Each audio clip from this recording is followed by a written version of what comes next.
তেওঁলোকে ক'ব আমি কংগ্ৰেছৰ চৰকাৰ হ'লে আপাৰ আছাম উজনি অসমৰ পৰা যদি কংগ্ৰেছে কেইটামান চিট আনে লয়াৰ আছামৰ পৰা মধ্য অসমৰ পৰা UDF পৰা আমি কেইটামান মিলিজুলি চৰকাৰ কৰিম। এনেকুৱা কিছুমান মিছা কথা পৰা আমাক ভুল পথে পৰিচালিত কৰিবলৈ চেষ্টা কৰিব। আপোনালোকে সেইবিলাকক ভুল নকৰি আমি তেওঁলোকক ক'ব লাগিব আপোনালোকে যদি কংগ্ৰেছৰ ভোট বিভাজন কৰি কংগ্ৰেছক হৰাবলৈ বিজেপিক অপৰাধ দিবলৈ আপোনালোকে চেষ্টা কৰা নাই তেনেহ'লে আপোনালোকে বৰংপুৰ সমষ্টিত কিয় ভোট ভাঙিবলৈ তেওঁলোকে টিকেট দিছে, আপোনালোকে টিকেট দিছে। ৰঙা সমষ্টিত কিয় আপোনালোকে টিকেট দিছে, আপোনালোকৰ উদ্দেশ্য কি? আপোনালোকৰ উদ্দেশ্য একেটাই যে আপোনালোকে কংগ্ৰেছৰ ভোট ভাঙি বিজেপি দলক কেনেকৈ ক্ষমতাটো দৌৰাব পাৰে তাৰ কাৰণে আপোনালোকে চেষ্টা চলাই আছে। গতিকে ৰাইজ মোৰ দীঘলীয়া নকৰি আমাৰ সন্মানীয় অতিথি আমাৰ অতি আদৰৰ নেতা ইতিমধ্যে আপোনালোকৰ মাজত ভাষণ ৰাখিব। আগন্তুক বিধানসভাত আপোনালোকে আমাৰ ভি সমষ্টিৰ প্ৰাক্তন যিকেইটা জিপি আছিল তাৰ পৰা আমি বিপুল ভোটত তেখেতক বিজয়ী কৰিম। আপোনালোকৰ যিখিনি পুৰণা সমষ্টি আছে আপোনালোকে আমাৰ সন্মানীয় ভোট দি তৃতীয় বাৰৰ বিধায়ক বনাবলৈ বুলি মই আশা ৰাখি মই মোৰ বক্তব্য সামৰণি মাৰিলোঁ। ধন্যবাদ। আমাৰ মনোনয়ন সভাপতি মহোদয় সভা কাম চলাই নিয়াৰ কাৰণে অনুৰোধ জনা হ'ল। সভাপতি পিছত এজন ধন্যবাদ।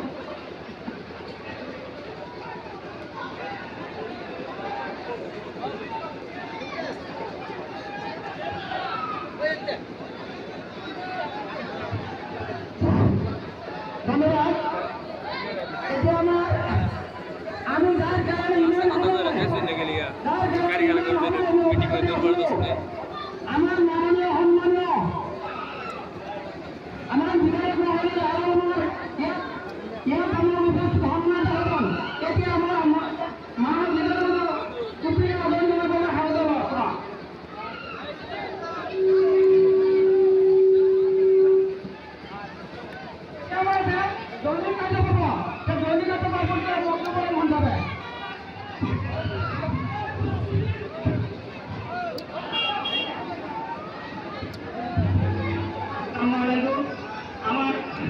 আমার বিধায়ক মহোদয় কামকাজের প্রতি আকৃষ্ট হয়ে আমার গোলকান্দা ভারতীয় জাতীয় কংগ্রেস দলক আমার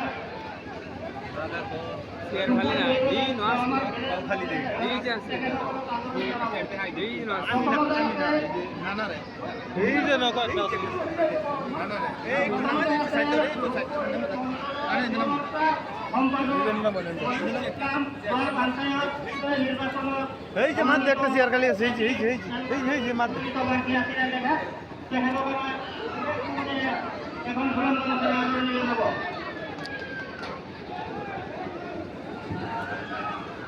মহিদুল ইসলাম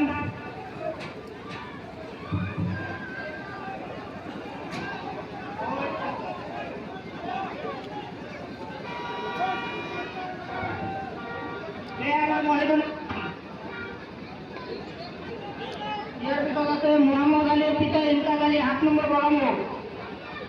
মোহাম্মদ আলীর পিতা ইন্তাজ আলী 8 নম্বর বড়ামো।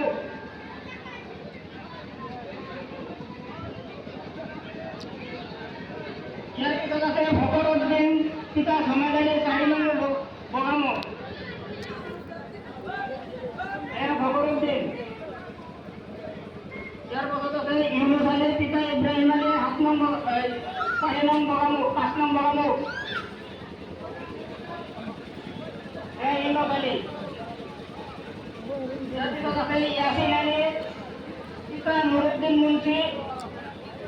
4 নম্বর বড়ামো।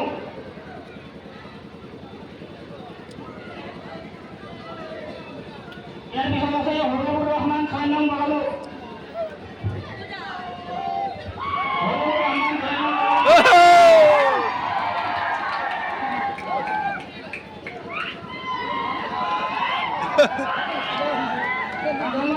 আহমদ আলী পিতা জয়নাল আবদিন 7 নং বড়ামো। আহমদ আলী পিতা জয়নাল আবদিন 7 নং বড়ামো।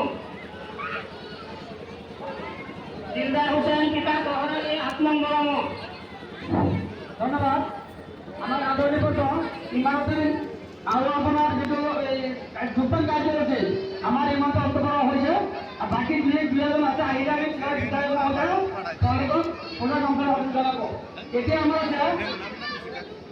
সভাৰ উদ্দেশ্য একটা এতিয়া আমাৰ সন্মানীয় আজি বিদায় কৰিলে ইয়াত আমাৰ বিহাৰ জনসভা আপোনাৰ সন্মুখত সন্মানীয় বিদায় কৰিলে ইয়াত ভান ৰাখিব পেলাই সকলে যাৰ আপোনালোকে বহি আছে তেওঁ আপোনাৰ মজুৰ হওক আপোনালোকে শুনাব সকলোৱে ভাল গৈ আমি ভাবো যে আমি উপযুক্ত যাতে নেতা পাইছোঁ নেতা গ্ৰহণ কৰি সকলোৱে আমি শুনিম বুলি আমি আমাৰ সকলোৱে কৰ্ম আসসালামু আলাইকুম নমস্কার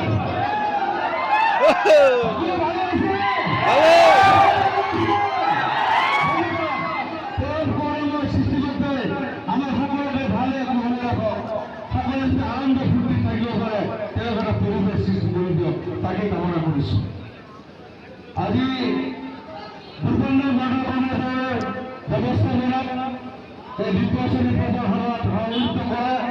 দুর্গা গণতন্ত্রের ভবনকে ডাঙরিয়া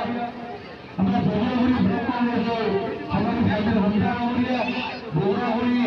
ব্লক কংগ্রেস নির্বাচনী প্রচার কমিটির মাননীয় সভাপতি ফজল করিম সাহেব আমার মাঝে উপস্থিত থাকা আমার জেলা কংগ্রেসের সম্পাদক সাধারণ সম্পাদক হারেসুদ্দিন সাহেব সম্পাদক সাইদুল ইসলাম সাহেব আমার মাইনরিটি সেলের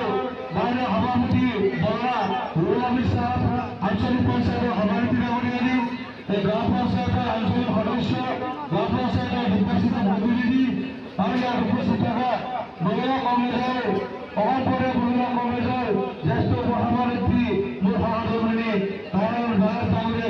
ডাঙৰিয়াকে পবিত্ৰ কৰি আমাদেৰ মহিলাসকল আমাৰ যুব কংগ্ৰেস মহিলা কংগ্ৰেস এনএসইউ সেবাদল ইএমবিকেৰ সংখ্যালঘু আদি কৰি আমাৰ কংগ্ৰেছৰ বিভিন্ন স্তৰৰ নেতৃস্থানীয় ব্যক্তিসকল আলে ওলামাসকল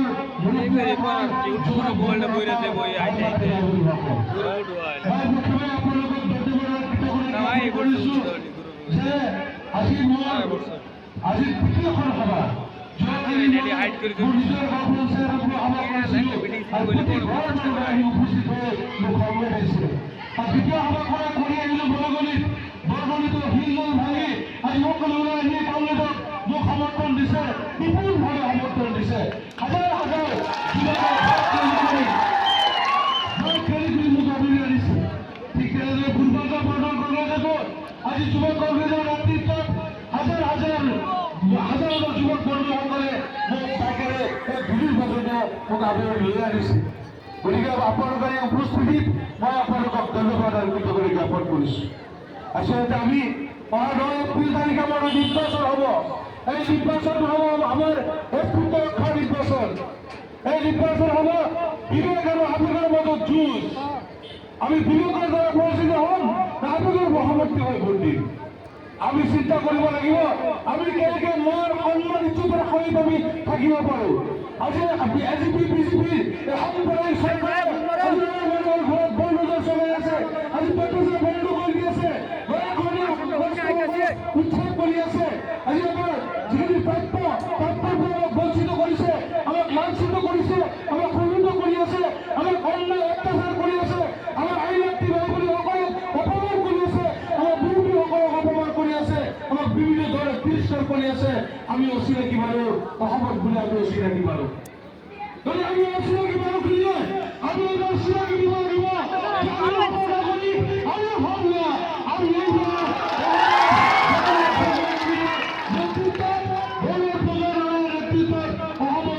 চৰকাৰ হ'ব সেইটো নিশ্চিত হৈ গৈছে